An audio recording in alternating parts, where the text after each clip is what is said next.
I like being the person to go out and talk to the person about buying the house. I like when we buy a house to be on site when we're cleaning out the house. I can't be there every day. I can't be on every one, but I love going there. And if the guys are busy, I'm going to jump in and give them a hand. You know, part of the being accountable, like I started to say earlier, is when you're accountable, if I make a bad business decision, I'm not passing it off on someone. We were mentioning earlier about a soffit that we had. This was in an earlier meeting. We had a soffit built, right?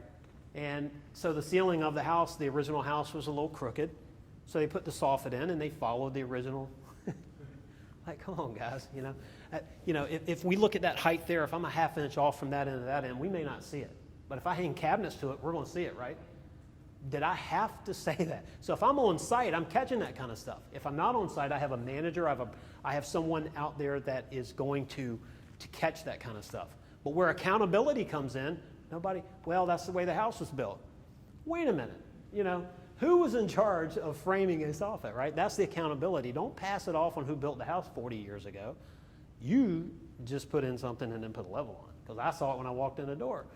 Those are the kind of things that accountability. If I make a mistake, I'm going to own up to it. I bought the wrong house. You know, we mentioned earlier, you make money in real estate when you buy it. You probably, and you lose money building houses when your job costing is out of whack. When you forget something significant, then it's a big deal. But in real estate, you make money when you buy it. Well, if I make a mistake and I don't see something, I cost my company money, I'm accountable for that. I tell my business partners, hey, I made a mistake and I'm going to fix it. Now, how we fix it, it's hard to renovate yourself out of a hole. But sometimes you have to do certain things to a house to get the profit margin back where it needs to be. Or in some cases, if you really mess up, you've got to renovate your way back to break even. And that's not running a good business. Being accountable means that I didn't pass it off on somebody else. I didn't blame it on the agent. I didn't blame it on anybody else. It was my fault. Tough. God. You know, being a home builder, you have to be tough, right? You have nerves of steel. I don't know how many of you feel this way or not. Let me see a show of hands. How many people feel when you start a build that there's a level of uncertainty and a level of, basically you have butterflies on certain builds? I mean, you ever have that idea? I do. Right? Maybe it's it's a house built on a hill, and there's going to be some structural challenges. Or maybe it's renovating. You're adding on pretty much a house to a small addition. You're not adding an addition to a house. I mean, you're starting with a 800 square foot house and you're building 4,000 feet on that. How it looks, how the architect's drawn everything up, the process that you actually have to go in and make this stuff happen. You know, sometimes when I get those, I start to feel like, you know, we know what we're doing, right? But there's always that little bit of uncertainty. There's always that little bit of, man, I don't want to make a mistake. Leadership means that I absorb that, or my supervisors or my superintendents or whoever is absorbing that, and they're creating certainty for the workers, for the client, the end user, the boss, the person writing the check, buying the house, buying the addition. Those are the people that don't need the uncertainty. They don't need to worry about the process of this, the build. And when you start a project off, if you're worried about stuff, you're, you know, you just need to be professional, and you need to absorb that. Your clients don't need to absorb it. You need to be accountable for that. All right, look, setting goals and staying true to them. When you set, I don't like business plans, all right, just personal. Banks love them, banks like them. I don't really like business plans. The reason I don't like them, so many things change. I like to have a target. You know, we mentioned earlier, life is like a, you know, GPS, right? You've got to know where you're going to know how to get there, right? You have to have a target. We have to have a goal. We have to have a dollar amount we want to make. We have to have some type of structure. We want, you know, 20 teammates, employees. We want to build 50 houses a year. You've got to have some target to get there. Otherwise, you're just floundering around.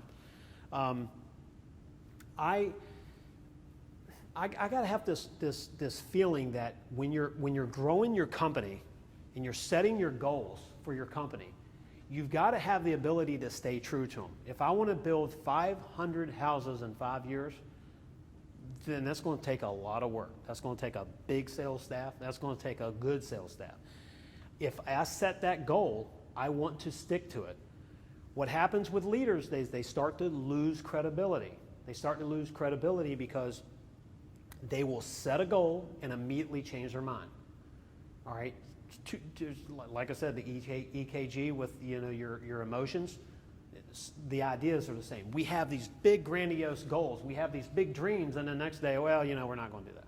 Well, I have an idea. We're going to build 100 condos and forget the 500 houses, and then that goes to the wayside, and then you're going to be a commercial contractor, and employees see that, and what they see is that there's indecisive action. Nothing's consistent. There's not a clear path between here's where we are today and here's where I want to be. When people around you see that, you lose credibility. They lose the desire to follow you. They lose respect for you, and you're not an effective leader if you're wishy-washy, right? So if you're going to change your mind, be slow to change your mind, but have a target. Have a target that's realistic, meaning don't have little targets. Have big targets. I'd rather come up short on a big target than hit a little target, right? I'd rather want to build 500 houses in 5 years and build 300 than I would rather build 20 in a year and actually build 20. I don't want to be successful on a small goal. I want to be successful on a big dream, a big goal.